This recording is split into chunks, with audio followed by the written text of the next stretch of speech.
Okay, so very warm welcome, everybody, for this panel debating communication of the just transition process. I'm Monica Henchey. I'm director in DG Regio, in charge, among other things, communication. And we have brought to you very knowledgeable experts. You can see their picture, but you can also see them live. But before I give them the word, I would like to say a few housekeeping rules. So first of all, we have Wi-Fi, and you can see the name of the network, Tanner, name of this place. By the way, this beautiful building has been renovated by European Regional Development Fund, so I think that's important to mention. And the password, Wine Palace 1902. We also have interpretation in many languages, English, Czech, German, Greek, Polish, Spanish, and Ukrainian. And so you can download the Interactio application that is, I don't see, we see there how to spell it, so I'm going to just say it's Interactio, so Interactio.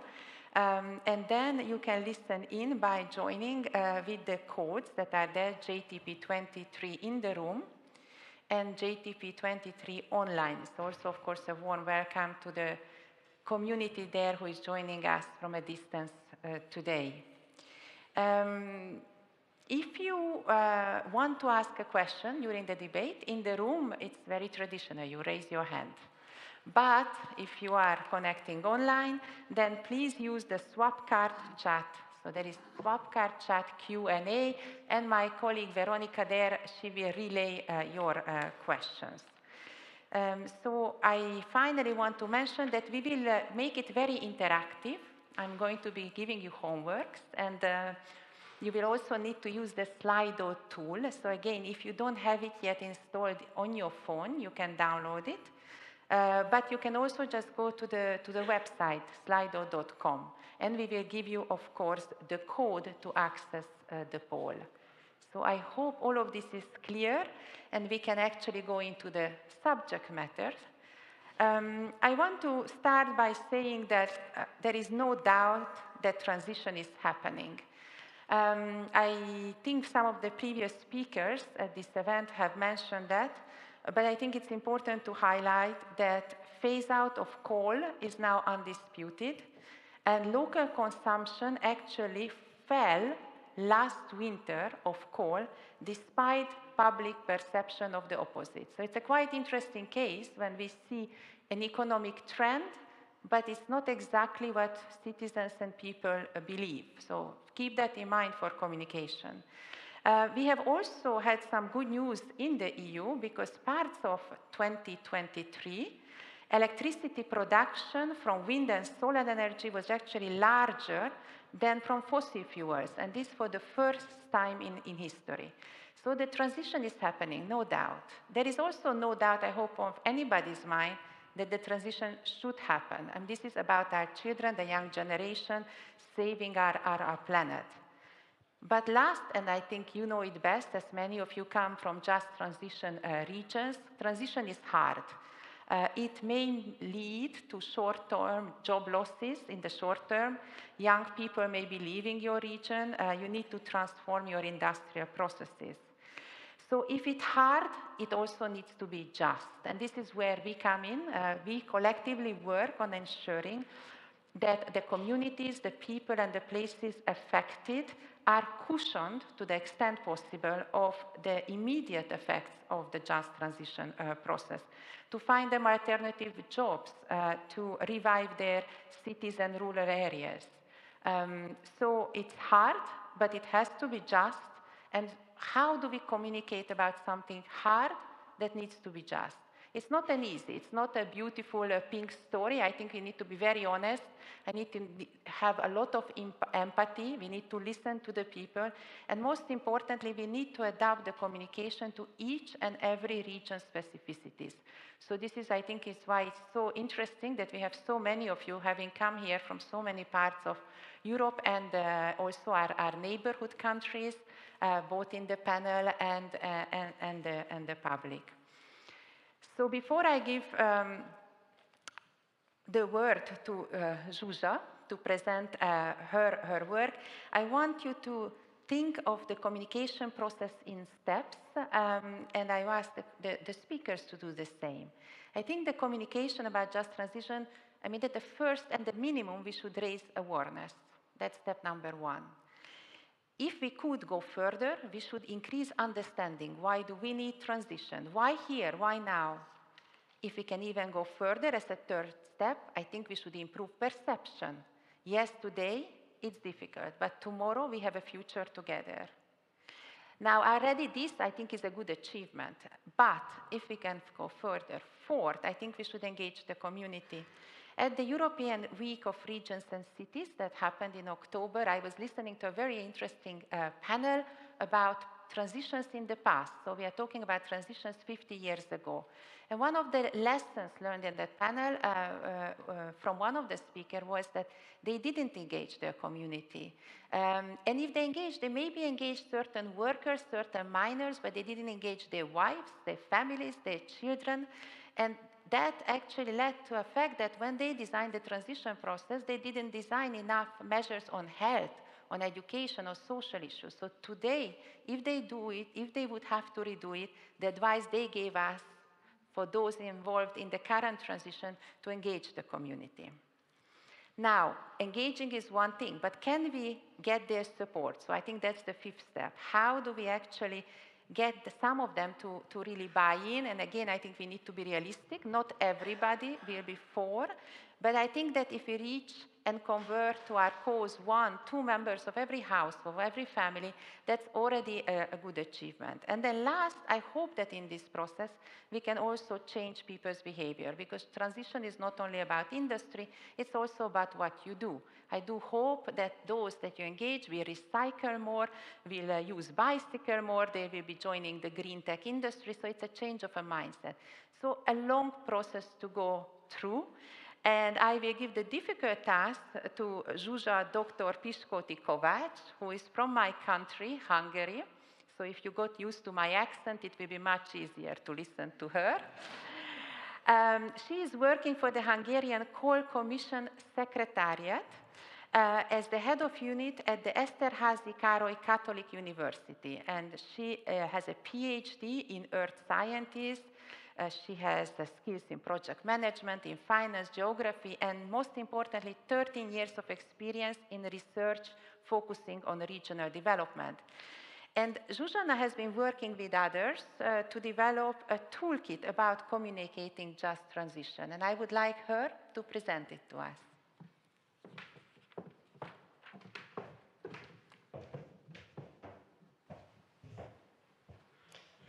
So, good morning, everyone. I'm very happy to be here with you today. My name is Zsuzsa Piskoti Kovács. I am from the northern Hungarian core region, so I arrived from the ground. It is an honor for me to represent the Action Group 3 of Horizontal Stakeholder Strategy Working Group. Now I'm going to present the work what we did in the last month.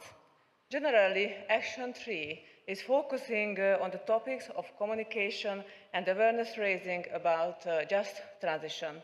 During my work, what I did in the field of stakeholder engagement in the last 3 years, I firmly believe that the communication could be a powerful and key tool in increasing the social acceptance of the just transition.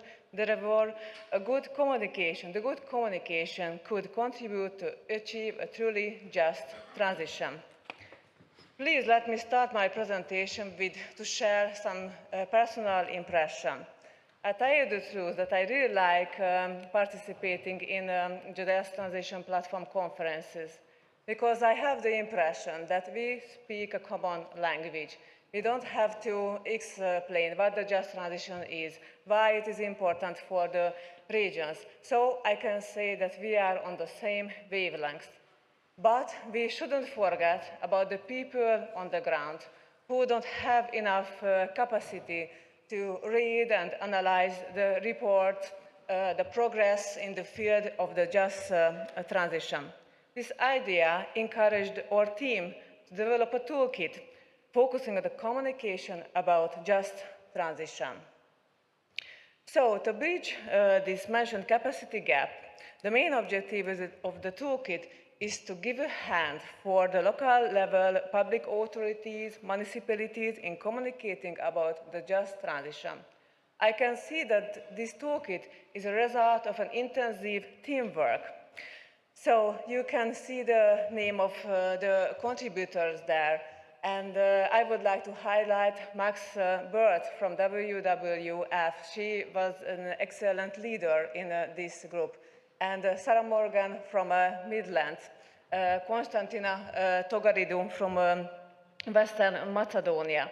So I can say that without them and other wonderful contributors, this toolkit couldn't have been developed. You can see at the bottom of the slide the workflow, how we created that. So you may heard in the framework of the conference in April about the multilingual survey, but we managed. It focused on to explore the needs and the experience of the locals about the just transition. This is the time when I again want to say thanks for all the responses. So these were very useful for us. So after we managed this survey, we had to analyze the results, and after that, so adding together the results and the expertise experience of the working group members, we could begin to develop the toolkit. Next slide, please.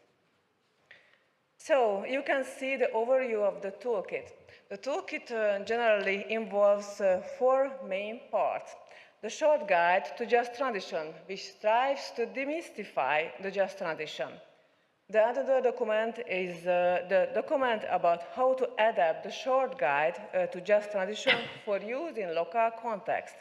And 2 further tools also available to support the communicating actions around just transition at local level. These include a glossary and tips on communicating about just transition at local level.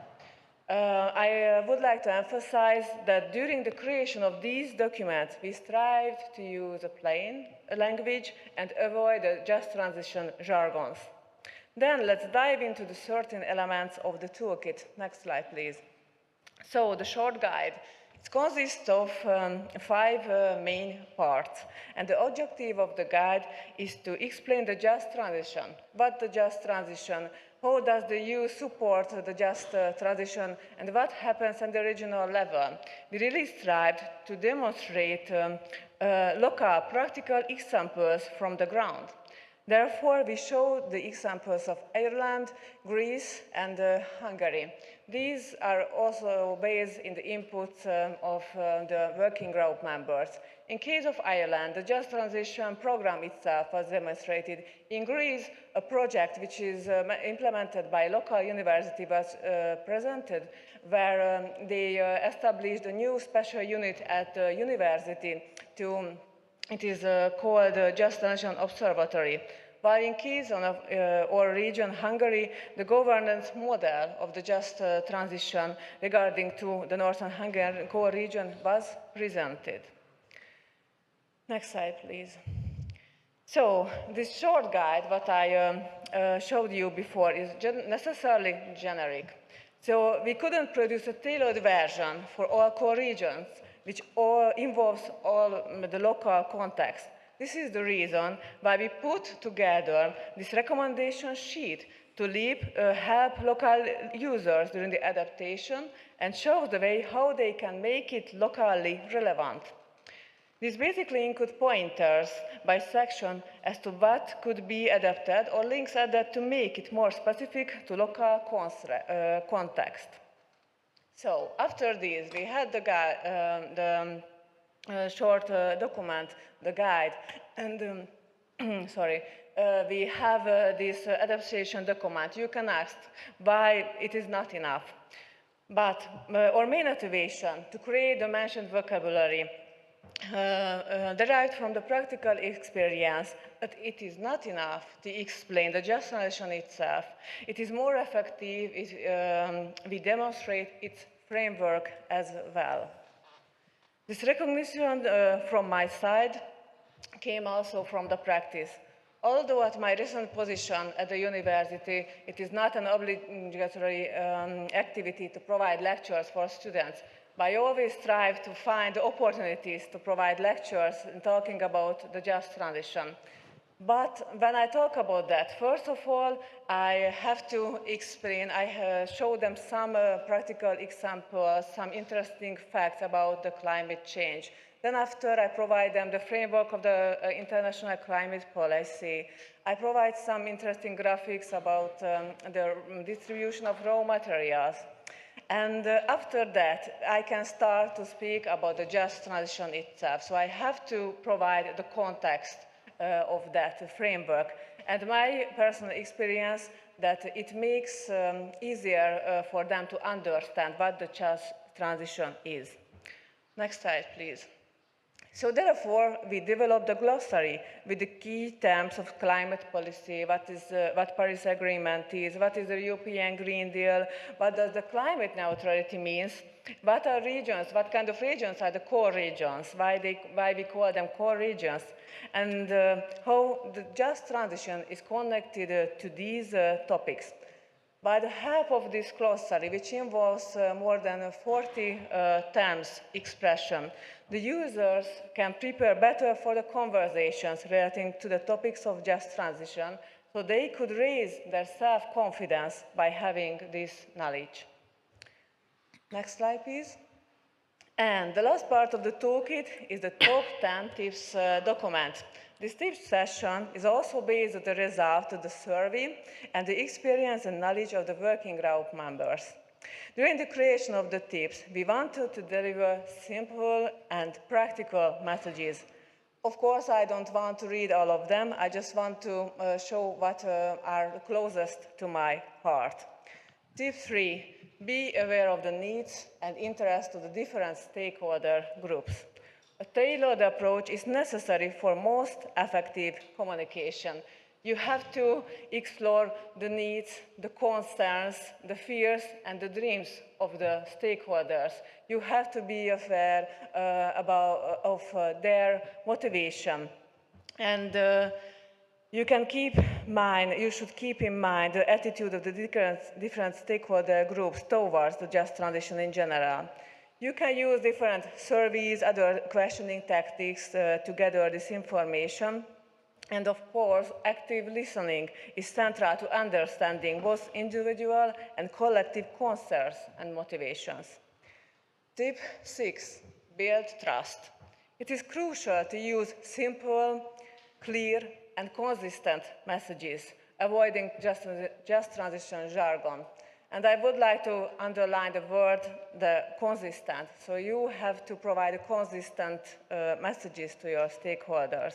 It is worth focusing on the part of the just transition which will directly affect your target group rather than remaining general and vague.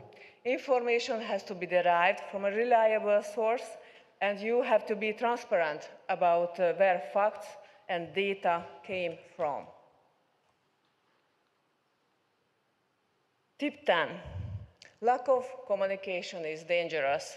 Poor communication could lead to low participation in local level change. This can result in a top-down transition plan, which is not based on local knowledge or adapted to local realities. Such a plan will likely be perceived as a threat and something which is imposed upon the local people rather than a plan to solve collective challenges. An absence of adequate communication typically leads to resistance and mistrust, meaning that even good transition plans can be hard to implement. And the last slide, please. So finally, I would like to show you what tasks are ahead of us. So we are now in the finalization stage. We are going to share the toolkit with the other working group members, asking for some feedback. And we would like to explore to find the connections, links, synergies with other projects, technical assistances. And finally, the dissemination and promotion are also ahead of us. So we hope that with the development of this toolkit, we could contribute to the more efficient and targeted communication about the just transition in the Core Plus regions. So thank you for your kind attention. Thank you.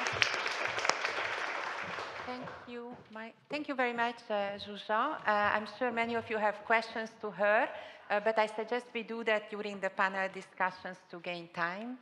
Thank you very much for this very useful tool, or even tools, that you presented. I must admit that when I was turning 50 recently, I thought Fit for 55 was some sort of a workout program in my local gym, so I wanted to sign up.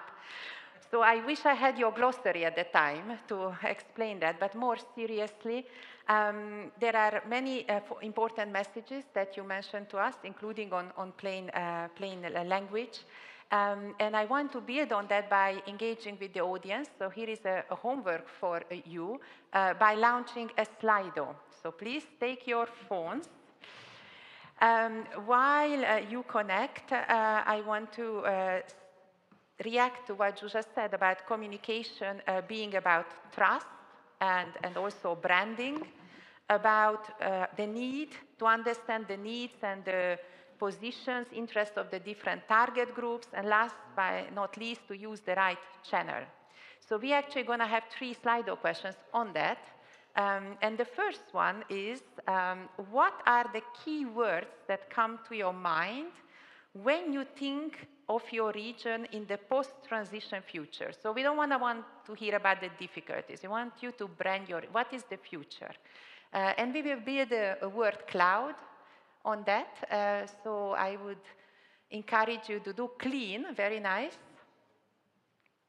Innovation, green continues.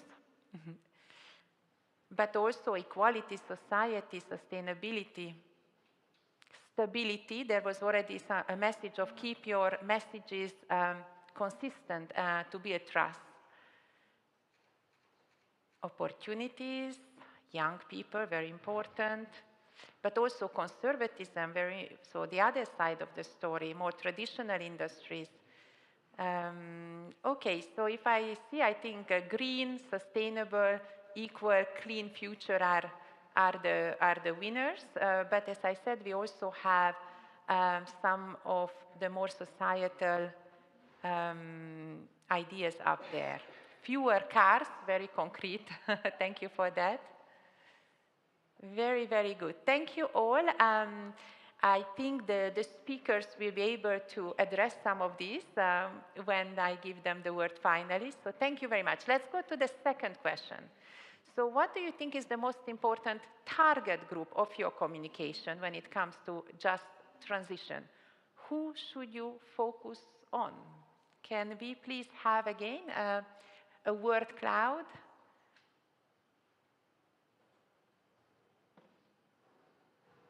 Citizens, yes, but citizens are a diverse group. Workers, absolutely, those affected in the mines or the greenhouse gas emitting industries. Young people, very important. Women, thank you for that. I did read that in many of these regions, female employment is really lagging behind. And then, of course, the municipalities, the regions, the local community. Very interesting. Okay. Thank you. Let's look at the last question, where I'm going to ask you, and this is going to be a multiple choice, for 3 media to use to communicate the just transition. So you can think about the group you wanted to target. What would you use there? I mean, would you go for social media or communication events? And you have choices here to choose from.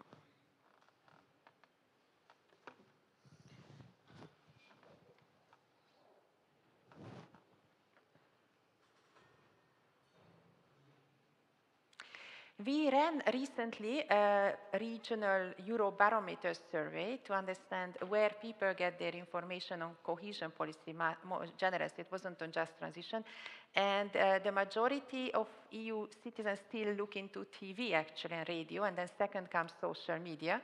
But I'm quite encouraged that you put social media first, because it is about the future and young people, and then community events and workshops.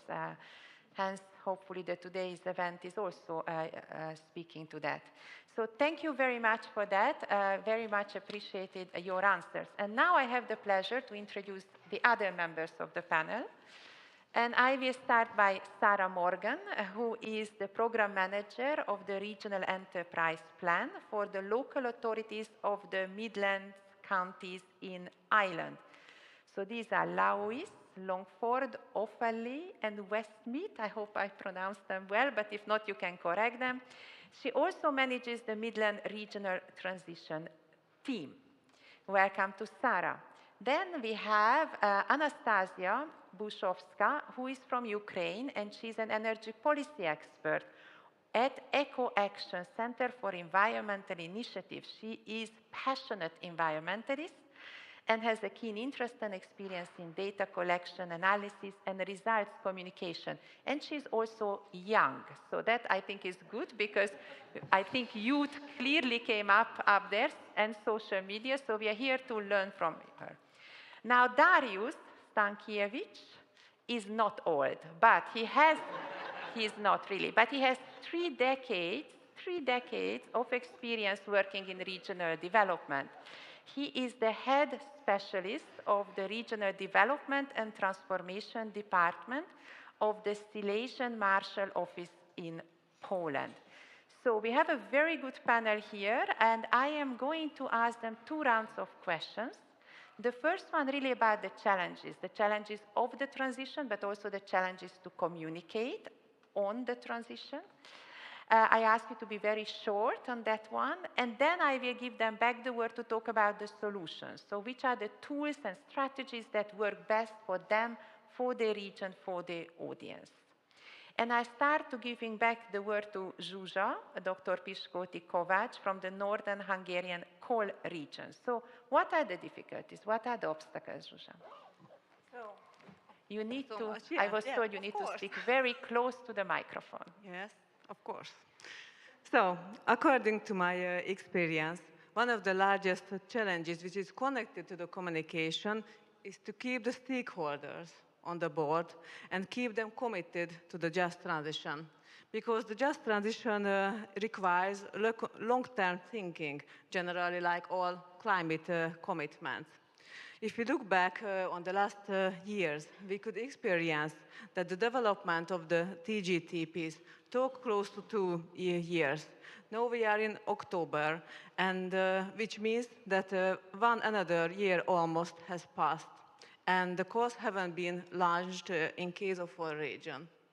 In the meantime, the stakeholders also experienced that they asked about their needs many times. Even more and more organizations were interested in their needs.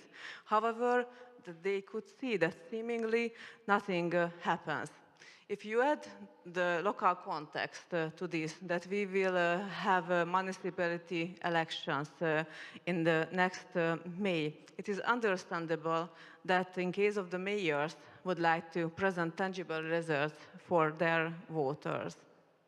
I personally can totally understand why it takes time, because it is a transition, it is a process, and it takes time to find the good approach, not just focusing on the challenges, rather than the opportunities.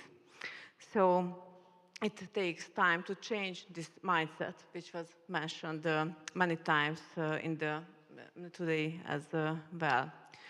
On the other hand, I can understand that I had to understand the stakeholders on the ground, because who feel sometimes disappointed and consider it is a very long process from their perspective. And this is the first one, and the second one, what I would like to mention is the lack of capacity. what we experience.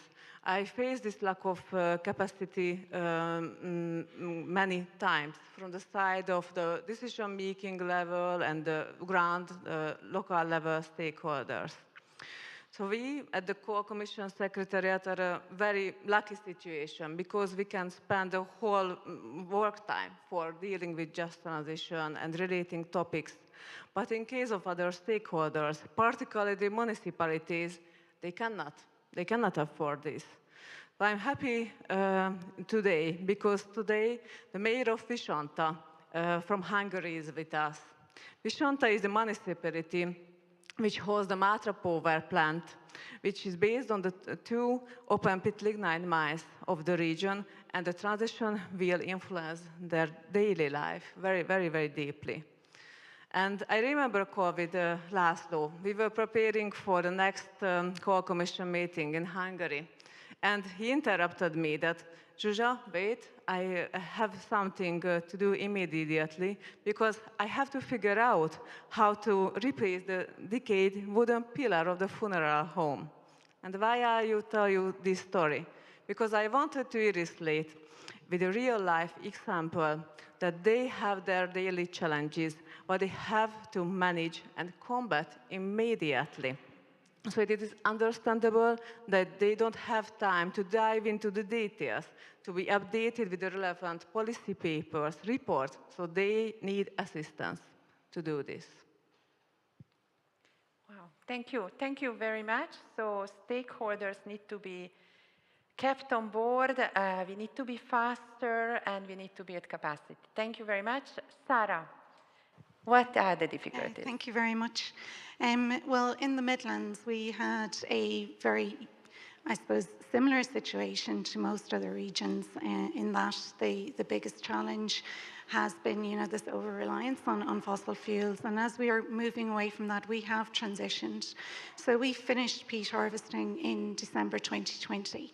And so many of the workers were immediately without employment opportunities. And so our response has been very much focused around engaging with the impacted communities, but also with all of the other regional stakeholders who are in a position to assist and help them and guide them. So from starting out with, skills audits in terms of what other job opportunities they could be closely aligned to, identifying skill needs in terms of meeting emerging employment opportunities and the skill sets that they need. But most importantly, we must talk to everybody and keep the stakeholders engaged. And we talked about and brought together all of our regional stakeholders and established the Midlands Regional Transition Team. And this has been crucial in our region in terms of getting the message out, in terms of opportunities, and both the challenges too that are presented, but working together in a coordinated fashion to deliver for our region. And our solutions that we will talk about later in terms of what we approached. But also we found it particularly important to incorporate a just transition into our regional enterprise plan, so that it's very much ingrained within our regional policy. So too, in terms of we established thematic working groups as well for the Midlands Transition Team, and they too have been very beneficial. Thank you very much. Talking to everybody, engaging with the communities, skills, jobs, some of the things I hope we will hear in more detail afterwards. Let me now go to Anastasia. Anastasia, how do you work on just transition at times of military aggression in your country? The challenges must be even more multiple than here in the EU. It's true. Our biggest challenge for just transition nowadays is the ongoing Russian war in Ukraine, and it exaggerates all the existing previous challenges. So for now, as we have 5 core regions in Ukraine, and they are in different parts, some are more impacted by war, some are less, and that leads to them having different challenges. Some have focused on survival and victory. That's why they maybe are less focused on just transition. while others focus on integrating new people into their communities. But of course, they do have common challenges, but because of these differences, it is hard to create this common formula, common vision. There is, because of the war, there is lack of data, there is lack of capacity to work in just transition. But still, the common challenges are also mostly about economic, environmental, and social challenges created by existence of coal industry, as for many other coal regions.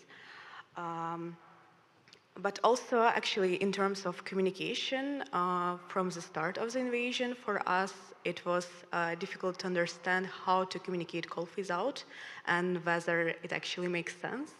Because we could see that Russia destroys our energy infrastructure and we basically need all the energy resources we can get so that we survive. But at the same time, soon after the invasion started, there was started a discussion about the recovery of Ukraine, about integrating into the EU. And for us, it also means integrating Green Deal principles into the recovery. So it is important to focus on integrating just transition into the recovery processes. Thank you very much. I mean, encourage survival and victory. I mean, the focus, but at the same time integrating into the green transition and just transition. Thank you very much. Darius, tell us. Thank you. I would like to say that I come from Silesia, which is the largest hard coal field in Europe, with 4.5 million of residents. 63,000 of which still directly work for the coal industry. And this is the region where transition has been running for 30 years now. And we had certain waves of this transition. It is enough to say that we came down from 40,000 people in 1990 employed directly in the coal industry to 63 aforementioned, and from 70 coal mine operating to 17 right now. So you can imagine what sort of problems and social tensions has been present in the region for the time. I come myself from a town that just in the 90s, within 7 years period, let's say, lost almost 50,000 jobs. So the remains of this crisis is still present in the community. When we look at the unemployment rate, which for the region is around 3%, in the town that I am talking about is still around 10. So then the structural unemployment is still there. And so far the transition was maybe not that communication focused. And this time we, as a region, took all the opportunities to have a proper communication and proper participatory strategy employed. So when it came to developing the territorial just transition plan, we ran a series of over 30 meetings with over 3,000 people involved, and we had it somehow structured to have it geographically and environmentally interchanging. So we came to certain conclusions and decided to have a project that would diagnose the needs of stakeholders.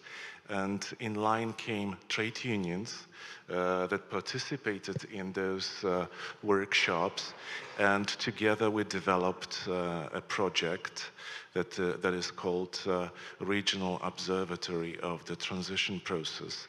And we just have finished last week the first edition of the project when we ran a series of research conducted by trade unions, because the partners of this project became trade unions, Mining Research Institute, and the Chamber of Mining Companies, the Industrial and Trade Chamber of Mining Companies. So the number and the selection of partners would not, let's say, a chance, a matter of a chance, but it was very well prepared. And we have come to the conclusion that communication, communicating about just transition is very essential in terms of providing the message and reaching out to people locally. Alongside, we were working very closely with the Commission initiative START, where we had a project on repurposing of post-mining and post-industrial sites. But now we have just started to develop the framework for communication strategy, and just have implemented first tasks. One of them was a survey. We have, together with the START initiative, we just ran a survey for identifying the needs, the communication needs of our stakeholders, and it is very surprising, but also very interesting to see that the results of our survey goes align with what Zuza was saying in her presentation. So with all those problems, with all those challenges, we are well underway with a communication approach and with communication with our stakeholders. Thank you. Thank you very much. I mean, in a way, you started to ask my follow-up questions already, which was about the tools, the strategies, and the framework that you have developed. But can you tell us a little bit more detail? I mean, you talked about the people you involved, and I think trade unions is very important. I'm not sure we had them very dominantly showing up on the word cloud, but of course, without the trade unions, you cannot run an industrial transformation process. But can you tell us a little bit more detail of how this strategy was also implemented? During those workshops that I mentioned, we had participants from different walks of life, and trade unions approached us, and they were planning to run a series of research that were focused on checking the attitude of workers towards transition.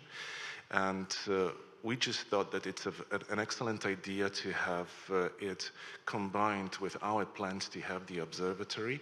So we included trade unions into our program, and then we were thinking that it would be good to have also the other perspective of employers, maybe.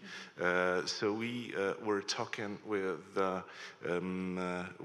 Chamber of Mining Companies that was also participating in our workshop. So they decided to join as partner, and then we had the Central Mining Institute. It's a very well-known institution in Silesia that has been the supporting institution for the mining industry, and they decided to join as partner and ran those research, 4 separate research, showing the attitude and the views of employers.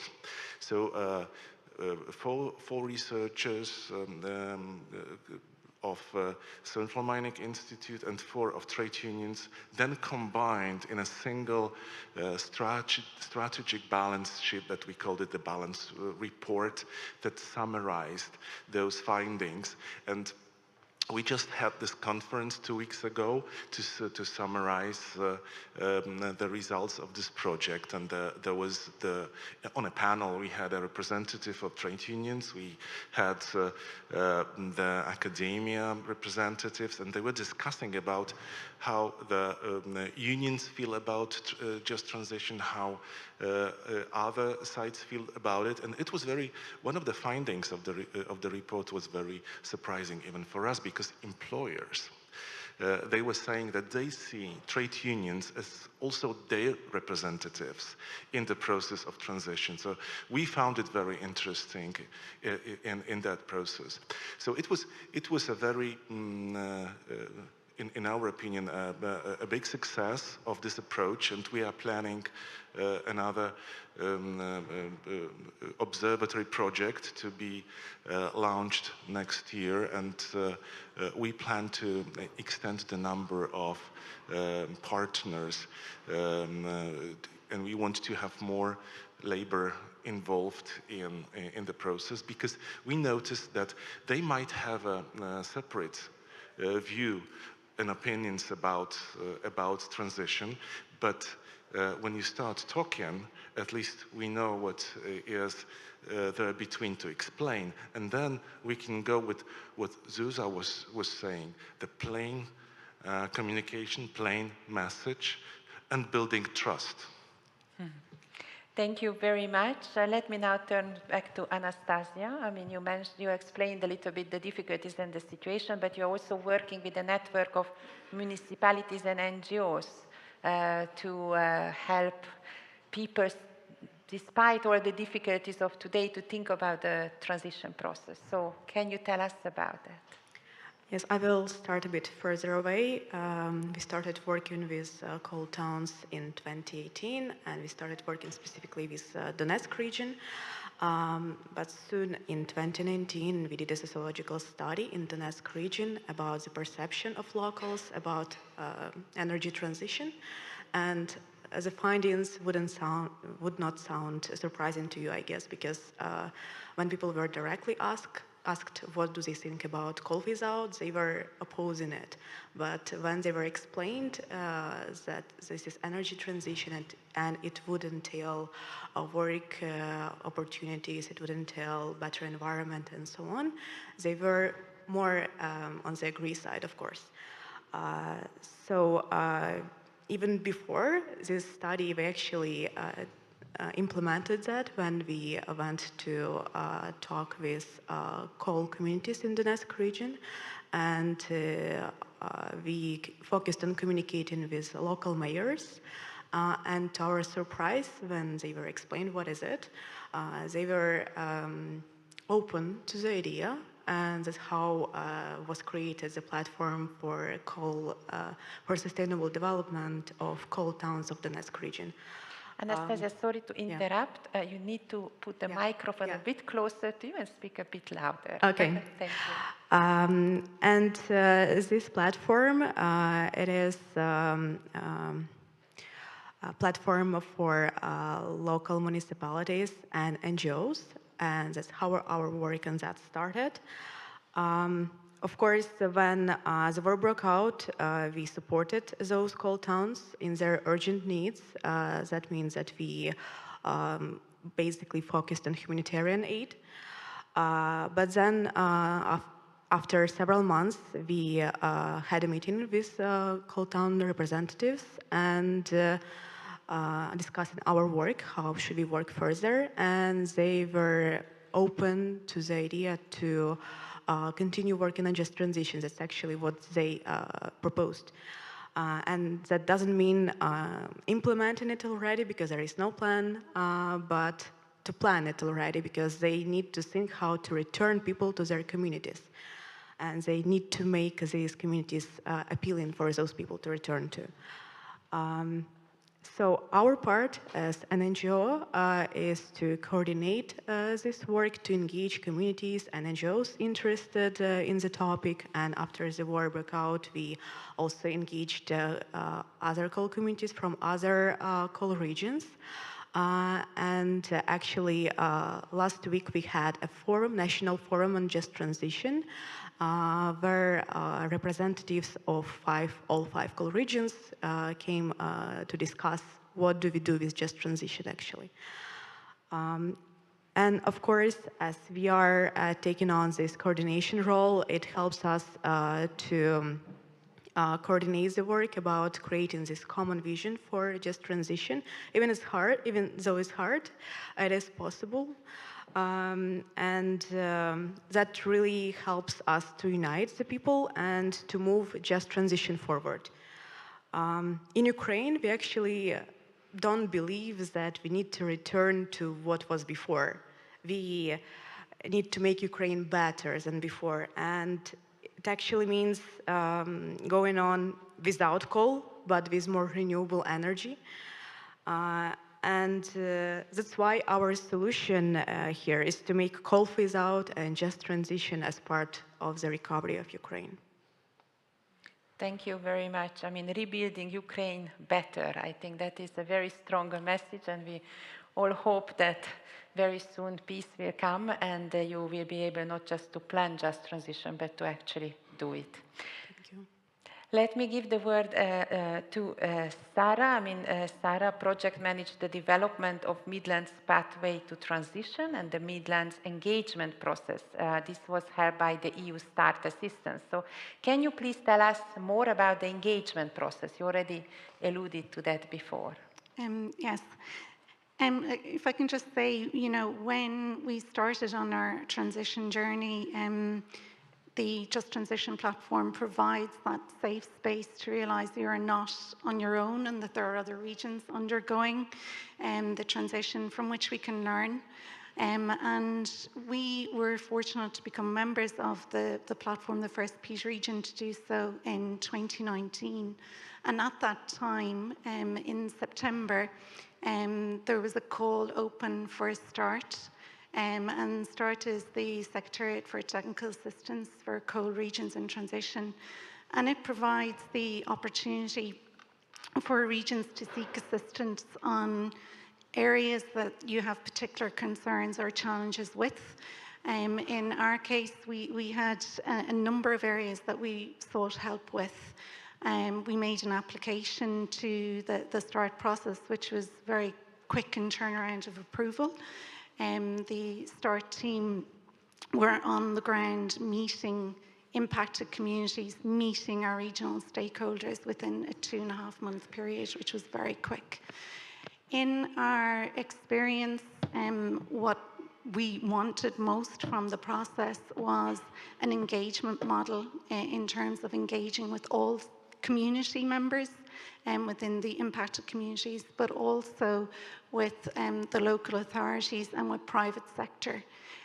We invited them through a process which was co-created with the START team to bring forward project ideas and concepts that could essentially help us transform our region and to embrace new sectors and new employment opportunities within the region. In doing that, the engagement document that was developed essentially provided a number of case studies from right across Europe, indicating what other similar regions had chosen as their drivers of change and how they could be replicated or applied within the Midlands region to help us on our journey of transition. Within the engagement process, we met an unprecedented challenge in that when we were to start our consultation on the ground, in-person consultations, COVID became very much part of our world. We had to be very creative and exercise and link in with every available structure and network that existed within our region to get the message out there. We also held a number of online webinars, again explaining the whole purpose of the engagement process and inviting people to bring forward their project ideas. The engagement process was very successful from our point of view. We had over 150 project concept notes come forward. These have benefited by and large, a large number, over 100, have benefited from the National Just Transition Fund in Ireland. Other projects have been working with regional stakeholders within the Midlands Regional Transition Team to further develop and expand their projects. And these, we hope, will go forward to benefit from the EU Just Transition Fund. We also, as part of the request to start, we also asked them to help us identify future skills and education needs for our region. So having identified areas and opportunities for growth and employment growth, how could we best address the skill needs that would be needed for that? And in identifying those skill needs, we very much focused on the youth, but also on how we develop returnships to bring women out of the domestic environment and back into the workplace. So that has been very important for us. And ultimately then the final element of the START assistance was the Midlands Pathway to Transition. This sets out a journey or a pathway for us over the medium to longer term in how we as regional stakeholders can best work together to shape our future. And this has been very beneficial to the region. So I would encourage you all to explore the START process. There are other forms of technical assistance also available from the platform, but we certainly have had an extremely beneficial and positive experience. So thank you. Thank you very much. I'm sure Zsuzsa was listening carefully to co-creation because she mentions the difficulties of selecting projects, organizing course, and so the experience is very valuable. Zsuzsa, you are a teacher, you mentioned, so it's very good you explained about the toolkit, but it's not the same as to teach than to practice. So how do you put your own toolkit there that you develop with others into practice in the northern Hungarian core region? So I would like to mention two practical examples of what we do in our core region. The first thing what I would like to mention is the establishment of the Hungarian Coal Commission. It happened in 2021 jointly with the Ministry of Energy and our university, the Eszterházy Károly Catholic University. What you have to know about this Coal Commission, that it involves all stakeholders on the board. So it provides a consultation platform for continuous conversation about questions relating to the just transition. So you can imagine that meetings, large, high-level meetings, more than 50 participants are there, and we provide information about the process, the status of the just transition. But these are high-level meetings with a lot of people, and this is the reason why we created 4 working groups. These working groups focusing on the topics, key topics of the just transition, like the vision of the just transition, the economic diversification, and so on. So these are thematic working groups. So the operative work happens in the framework of these working groups. And I think that it is very important because by the creation, the establishment of the Coal Commission and these working groups, we provide opportunity to talk about the just transition, and it is very important in my opinion. I didn't mention that who are the partners in this Coal Commission, all key stakeholders who will be affected in this process. So the relevant public administrative bodies, the Matra power plant itself, partners from the regulatory side, trade unions, very important to mention them, emphasize their importance regarding to their involvement. NGOs are also on the ground, universities, municipalities. So I can say that almost everybody is on the board. The another thing what I would like to mention are awareness-raising activities. We are very active on this field because you have to know about our university that we have a long and strong history in teacher training and pedagogy. So due to this background, we have the relevant competencies to develop raising awareness activities programs. So just provide some examples, but before the practical examples, I would like to mention the importance of cooperation.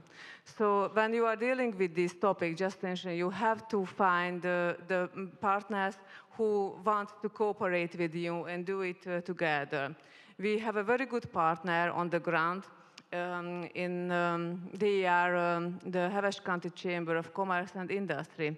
And we implement these awareness-raising activities together. But we focus on a different target groups. So it is very important that when we implement awareness-raising activities, we have to determine very precisely your target groups. And why the Chamber is focusing on the wider society, the residents, in a more general way, we focus on the littlest one. So we focus on kids, pupils, students, so generally the youth. So it is very important, in my opinion, to pay special attention on the awareness raising for the youth. And the two practical examples are coming now.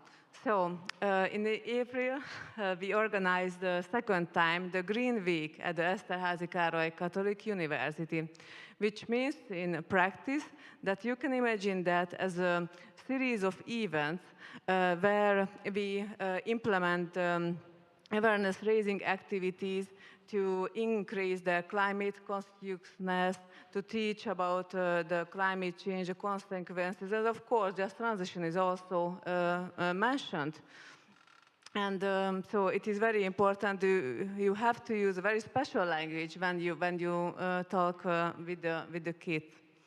And another thing what I would like to mention, that we organized more times roundtable discussions with the Deputy State Secretary for Climate Policy.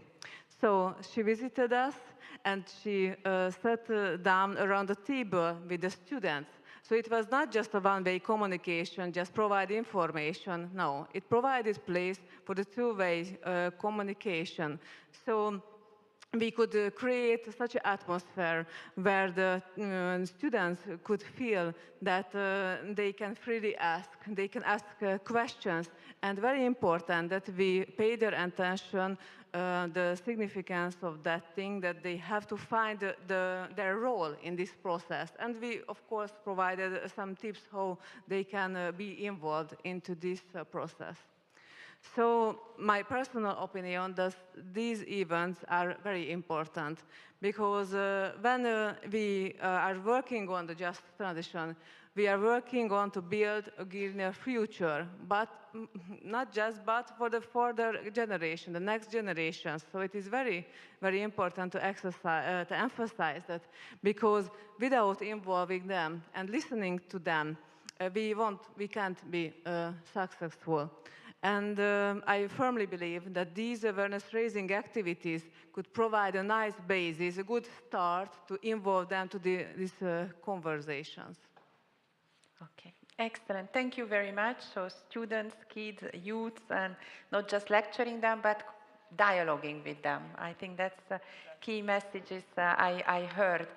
So I think you heard from our very distinguished panel, and now it's time to listen to you. You can ask questions both here and online, and you can also just comment if you wish. And I see a brave lady there. Maybe introduce yourself, please, and then if your question is addressed to a particular member of the panel, please mention the name. Okay.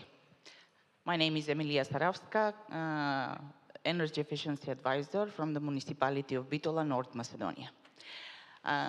When we discussed about the just transition process and information about the process, and when we discussed about situation in my municipality, I think that the target group for just transition process are middle-aged people, because they're part of just transition process. And mostly these kind of people are informing from TV. And actually on TV, you can see news and statements from politicians. And when we discuss about the politicians and just transition process, people mostly feel fear about this process.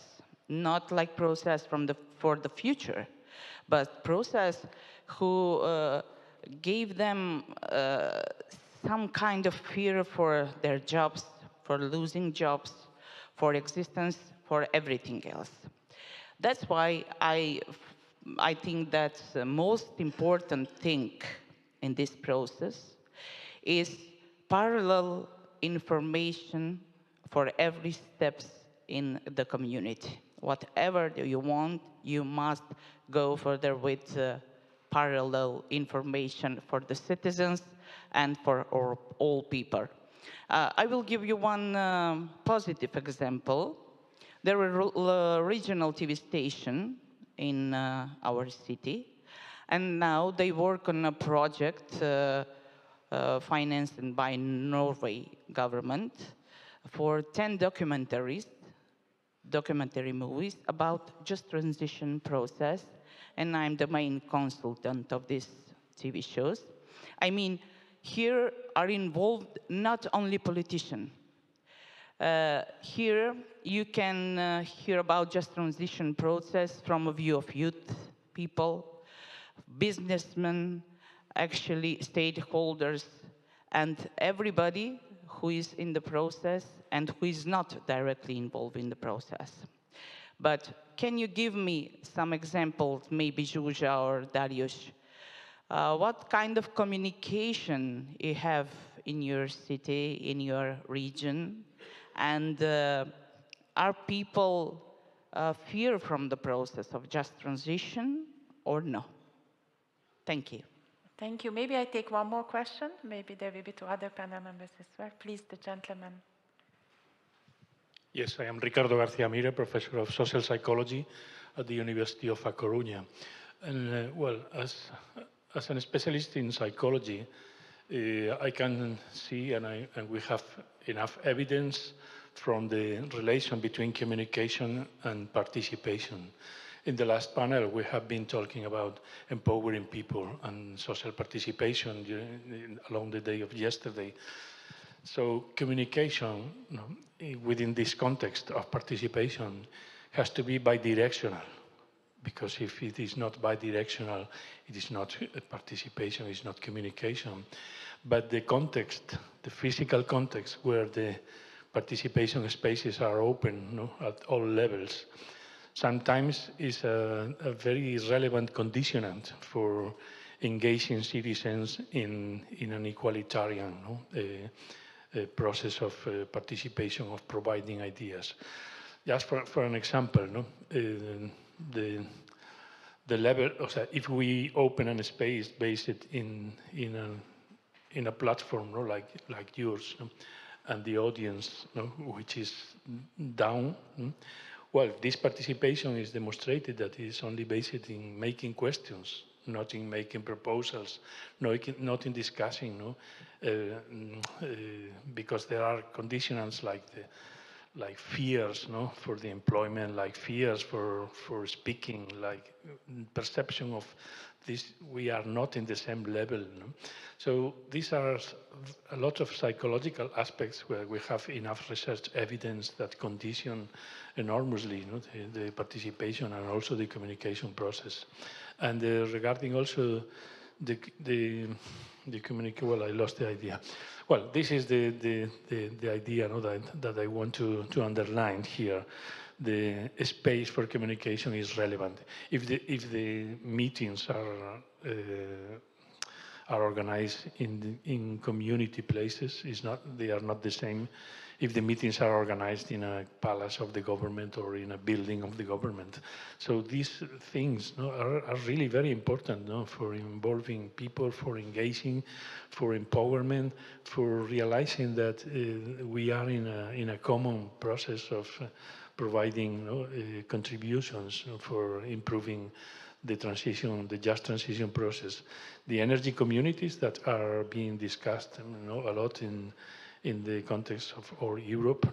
Energy communities are another example that needs regulations for supporting the participation of people.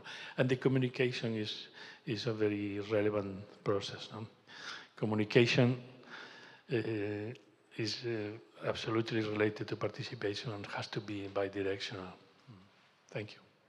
Thank you very much. So I let actually each of you react because there were many elements here. The fear element, the bidirectional communication, and the space where you communicate as well, and the psychology of it. So Darius, maybe you start? Just responding to the remark from gentleman sitting and asking the question, we were running this survey asking respondents how they would like to have those meetings held, and the majority of response were that they wanted to have it in their localities, not coming to our office. So they wanted either to have a meeting on a spot in their communities or online, but with preference to face-to-face meetings. Generally, this survey gives us this message that people want a practical, plain, simple message about how can get involved or engage in the process of transition, what the process means for them as for the community or for individuals. And also they want to know what is the real situation, what they are facing. This is when we started our START initiative communication strategy project, we went on tour to communities involved, and we heard from them that the thing that needs to be changed in communicating just transition is the negative image of the process, because what they hear from the residents is that transition means losing jobs, becoming poor, like breakdown of local economies. And what really people need to hear is that this transition process is rather an opportunity. And this is not about closing down everything. Especially these voices came from coal monocultures, like those locations that, for example, more than 50% of annual income comes from taxes from coal mines or residents working for the coal mines. So for them, this clear message, what it means to the inhabitants, how we could turn this negative into positive. So this is generally the findings of the survey, that people want practical, plain, straightforward, and practical information, and they want to meet close to their localities. In reference to what the lady was asking about, what sort of communication activities we have been providing so far in our community, I would just say about the observatory project, because the research part was just one module of this project. We also had workshops and seminars the local development workshops focused on developing project ideas with the representatives of the communities. And we were going to their localities, we were speaking their language, and we are providing a very simple message, practical, and we were discussing project ideas that were coming from their localities and helped develop new project ideas that could be financed under transition. So this was very successful, one means of communicating the just transition, and not only communicating, but getting into practical, using the knowledge that the locality gained through this process. The other example was the innovation workshops. And innovation is very important for Silesia because we have noticed a considerable drop or decrease in innovation. So our authorities realized that we will focus on developing the infrastructure for innovation, like research centers, and we have managed to convince the European Commission that this field is very important, and the Commission shared our view. So coming back to this innovation workshops, we had 6 meetings that were focusing on our innovation intelligent strategies for the voivodeship. Each meeting was devoted to a separate item like IT, medicine, and others. We were inviting mostly business representatives to give them information about opportunities, how to get funding within the field that has been discussed. And we always had a professional lecture from a well-known specialist in this area. So in a way, it became a very popular meetings, very popular meetings, because of those professional lectures. And people wanted to come, even if they were not connected with business, because they wanted to hear about new technologies, about, for example, excellent lecture about hydrogen, excellent lecture about transportation and new methods of developing low-emission transportation. We heard about ferries in Finland that were running on hydrogen, and what is the future of the technology of different types of renewable energy sources. So that's what we did inside this observatory, the Just Transition Observatory project. But we also have just a final comment about why we need the Just Transition communication strategy. Because somebody would ask, you have to inform about cohesion funding anyway. So you have some sort of strategy. Yes, we do.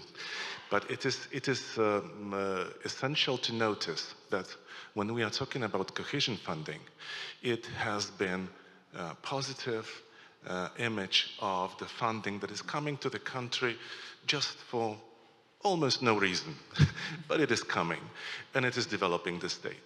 But Just Transition Fund is related to this change that is a threat, that has this negative connotation. So we need to have a separate approach to promoting it. And that's why we noticed and decided to go this direction, to develop a separate strategy for communicating transition, because it's a process that on a resident level is understood in a negative way. Thank you very much. Anastasia, do you want to comment on any of that, or no? Then maybe Sarah, I saw her, she was taking some notes. There is no doubt, there is, transition brings fear, and there is a need to appreciate the loss of the communities. and there is a need to bring about behavioural change.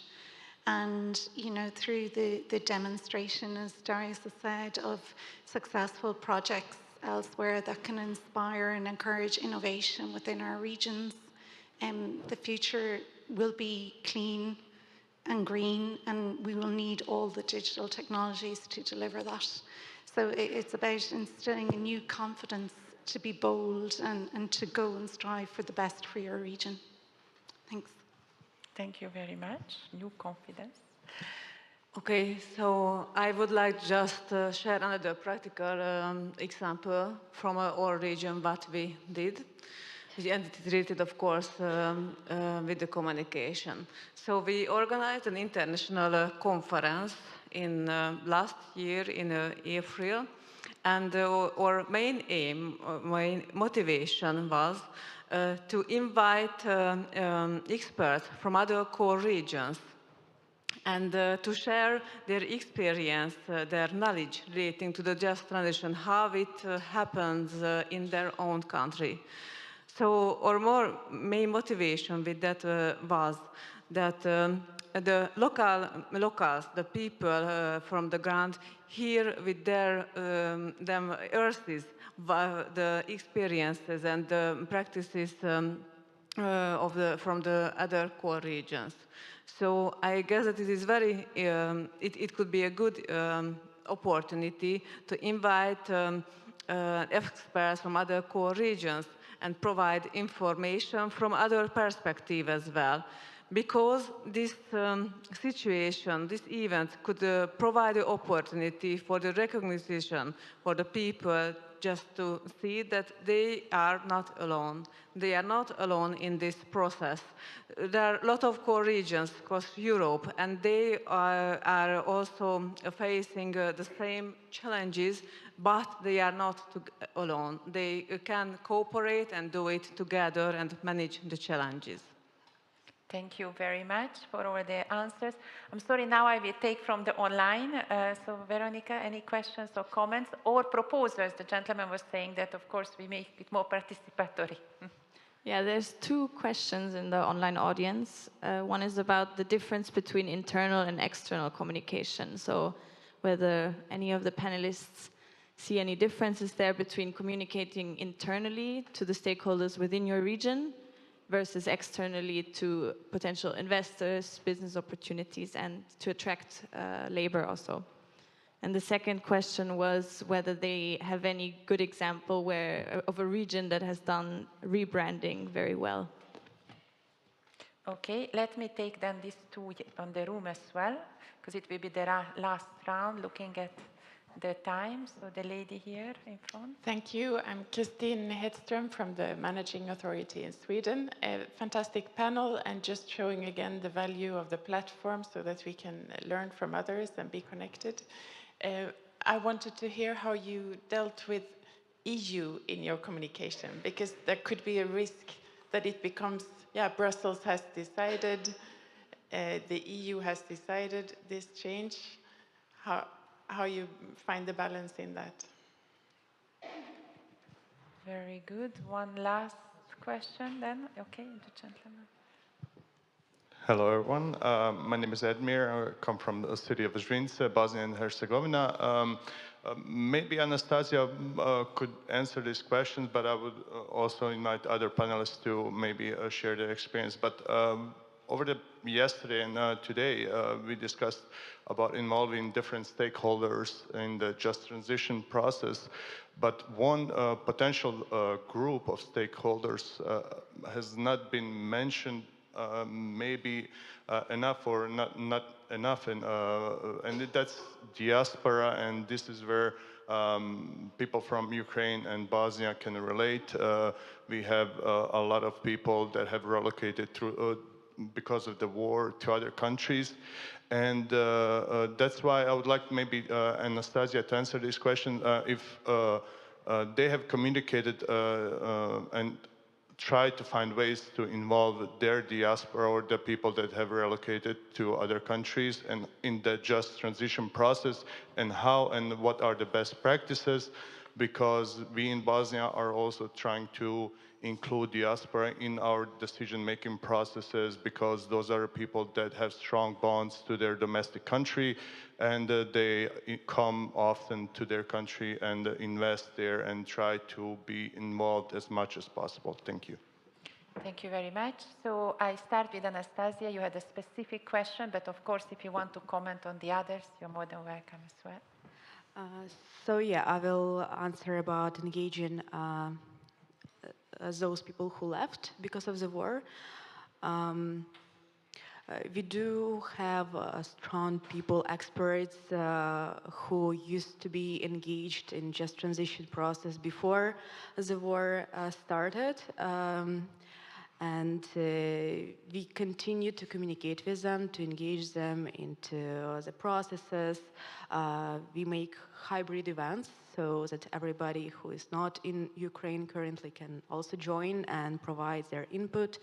So, because a large part of our work is online, it's possible for them to contribute. And their input is important, because those people, even who left, they still do show the interest to contribute to the development of those communities that they left. They don't explicitly know whether they will return, but they still feel this connection, and it's important to work with that. Thank you very much. And then we had questions on internal versus external audience communication. How do you address the EU in your communication? And also good examples of rebranding of a region. Do you want to start? Yes, if I may, so I would respond to the question relating to the internal, external communication. So it was a very good question, because so in my opinion, first of all, you have to focus on the internal communication, because it could provide the basis that what are the needs, what are taken into the ground. So it is important that after that, and this is what I would like to pay the attention on, that first of all, you have to manage the internal communication, to have a common understanding what they want.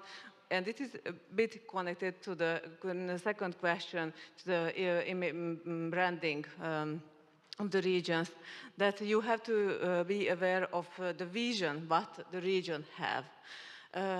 And just after that, you can begin to deal with the external communication. So, because without understanding the needs of the ground, you cannot involve and attract the investors to the ground. Thank you very much. Sarah, would you like to comment? Yeah, just to add in terms of the branding of a region, within our regional enterprise plan, we've placed great emphasis on placemaking, and in terms of creating the right environment in which to grow a business, but also to attract new investment into the region. So we've taken a number of steps to do that, and a number of elements included in that, but we have also communicated through platforms we've developed for Midlands Ireland, everything that we can share in relation to the just transition and the opportunities that it's going to bring. So we've utilised that as well in terms of showing that the region is embracing the change and moving forward as we try to grow and attract new business to our region. Thank you. Thank you very much. Darius, you want to? I would like to combine those two issues, which is rebranding and internal versus external communication, saying that the authorities of our region, Silesian region, has been consequent in promoting the rebranding of the region since 2018 and even earlier, but in 2018 to 19, we have been developing the strategy, the development strategy by 2030, and it is called the development strategy, but we everybody calls it green Silesia. So we want to be seen as a green region, and we put a lot of stress on, as I said before, innovation with our regional intelligence specializations. So we want to be seen externally as a green region. This is the mission of our strategy, that we are a well-developed, strong European region that is providing all the necessary resources for the residents so they could develop and have safe and healthy conditions of life. So we have put it in the strategy. Then the Marshal of our region has established a council of stakeholders. So we have this body of high-level representatives of all the institutions and all the environments that are involved in strategy. So we have this high-level cooperation already. And when I am talking about the internal communication, I mean the communication that is local, that is directed to residents, to localities. Because we have noticed among specialists that we are using language that not always is understood. So this is the basic reason for this internal, low-level, local communication that is understood, plain message, understood by people. And one more, how about EU? How we stress that? We are just showing EU as a supporter of a change that would have to come anyway, because we have been dealing with very heavy environmental problems in Silesia for more than 50 years. From the very moment that people realized that there are some environmental problems. When I arrived in Silesia, it was, I came from a cleaner area of Poland, and I was so surprised to see, as a child, that it's difficult to see the sun. Everything is like in a fog on a sunny day. It was that bad, but nobody just paid attention to that because it was a long time ago.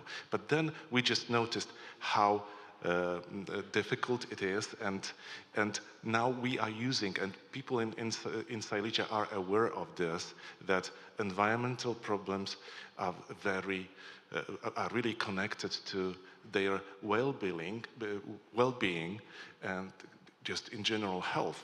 We have people in Silesia are not really afraid of cancer, but heart diseases, which is the leading killer of people. And heart diseases come from environmental problems. So this is how we present it to the localities, that this is a process that needs to be in place, and we have this opportunity that we have support from the Just Transition Fund. Thank you very much.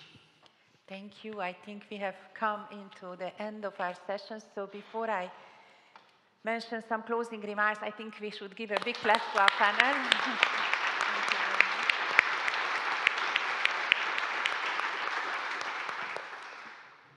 So thank you very much. I think it was indeed a very useful, and thanks also to the people in the audience, and indeed we need to make it more participatory, so let's, and online. I think one message was clear, that you are not alone, and this is why we are here today, to learn from each other, and I think there were many exchanges, and I'm sure they will continue while we are eating, hopefully soon. And that's why we continue to support you from the Just Transition platform, all the colleagues working on that. On my side, since I deal with communication, I also want to mention a few ways we can support you. I mean, there was a question how you communicate about the EU, and you must put that logo, otherwise I come and get you, that's my role.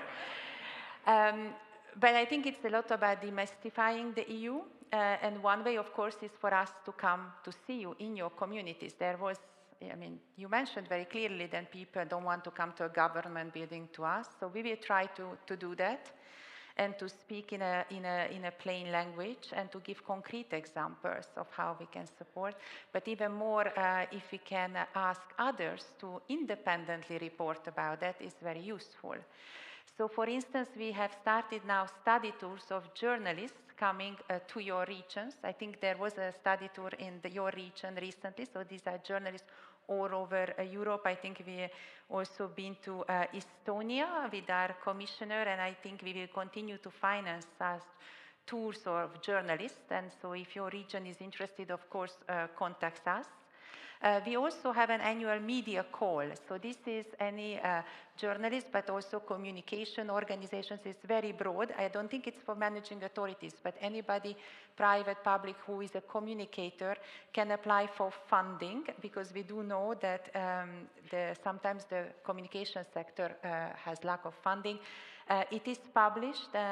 It's called Media Call on Communicating Cohesion Policy, but also Just Transition, and the deadline is 9th of January.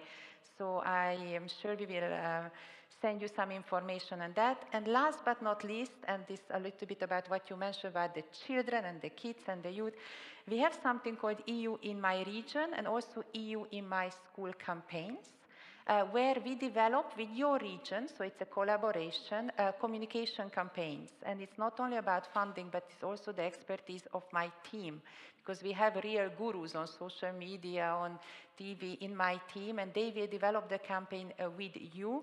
The new series will start spring next year. Again, if you are interested to participate, you need to contact us, and we have included in the terms of reference specifically Just Transition regions. So the motto is Europe is closer than people think. So that's what we can offer on our side. Now, since we are talking of communication, I also want to draw your attention to a survey, because my colleagues want to keep you informed, including of all the things I mentioned, hopefully.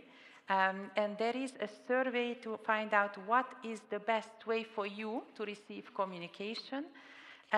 This is organized by the Secretariat of the Just Transition Platform and the Initiative for Coal Regions in Transition. You can see the link in Swapcard. For those online, you can even do it. It's really just 5 simple questions. It's very simple, but it will help us. And for the rest of you, you will get it in the upcoming Just Transition Platform and CRIT, whatever is CRIT. I think this is the Initiative for Core Regions in Transition. So please help us to know what are the channels to continue to communicating with you. And with that, I have the honor to thank the panel, to thank the audience, and close that session. Thank you very much.